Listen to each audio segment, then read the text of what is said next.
Oakridge Lane was the kind of suburban neighborhood people dreamed of. Lush green lawns, neatly pruned hedges, pastel-colored houses standing side by side like toy models. Children rode their bicycles, and elderly residents sipped tea on their porches. It was peaceful, predictable, and strictly governed by the HOA. That peacefulness shattered the day the Marshalls moved into 23 Oakridge Lane. No one knew much about them. A moving truck arrived early one misty morning. The family, Robert Marshall, his wife Lillian, and their young daughter Emily, emerged quietly. They smiled politely, but kept their distance. Within hours, the truck was gone, leaving the house fully furnished as if they'd lived there for years. But something about 23 Oakridge Lane was off. It was an old house, older than the rest of the neighborhood. The previous owners, the Grangers, had left suddenly without a word 2 months ago. No warning, no farewell party, not even a for sale sign. Rumors whispered of strange noises at night, flickering lights, and shadows moving behind the curtains. Mrs. Patel from across the street was the first to mention it during the HOA monthly meeting. "I hear voices late at night," she whispered, glancing nervously at the other members. "Not human. Like whispers through the walls." Chuck, the HOA president, scoffed. "Nonsense. It's just creaky pipes. That house is old. Leave the Marshalls alone to settle in." But the neighborhood wasn't convinced. 2 nights later, Tim Hargrove, the local handyman, went to check on a power line near the Marshalls' backyard. He never returned home. His van was found parked on the street, keys in the ignition, door open, but no sign of Tim. The next morning, Robert Marshall was seen calmly watering the garden, humming an unfamiliar tune. When asked if he'd seen Tim, he simply smiled and said, "I haven't seen anyone. Maybe he went home." Strange. That night, Emily Marshall was spotted by 3 neighbors playing alone in the yard, talking to no one. "Who are you talking to, sweetheart?" asked Mrs. Langley as she passed by on her evening walk.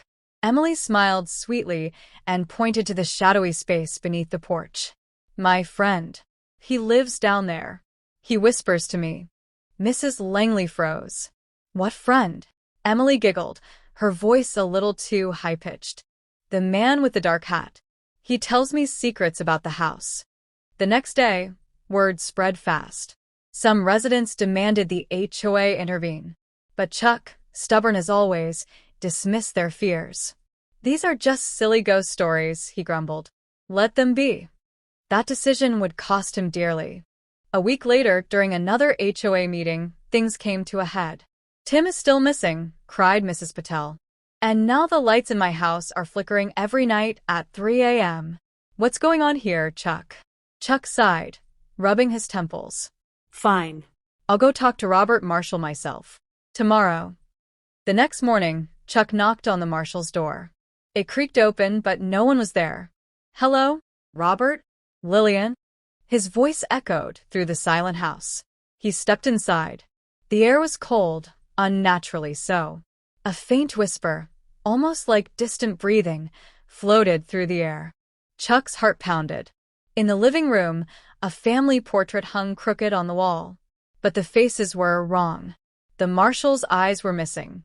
He stumbled back, bumping into a side table, knocking over an old, dusty book. As he picked it up, he saw strange symbols drawn on its leather cover. Ancient, runic letters that seemed to shimmer. A child's voice giggled softly behind him. Chuck spun around. Emily stood at the top of the stairs, staring down at him. "Mr. Chuck, he doesn't like visitors." "Who doesn't?" Chuck asked, voice shaking. "The man in the basement," she whispered. Suddenly, Robert appeared behind her, smiling, but his smile didn't reach his eyes. "You really shouldn't be here, Mr. Chuck." Chuck bolted from the house, breath ragged. As he fled across the yard, he glanced back. Every window in the house was filled with faces. Blank, pale faces, dozens of them, all watching. That night, Chuck packed his things and left Oakridge Lane forever. But the troubles didn't stop. Strange packages appeared on doorsteps, small wooden boxes containing teeth, hair, and other unsettling trinkets. Lights flickered across the neighborhood. Pets vanished. Children spoke in their sleep.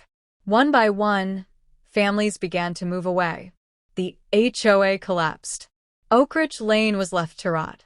And 23, Oakridge Lane stood silent, waiting for its next neighbors. But late at night, if you walk by, you can still hear the whispers calling you inside.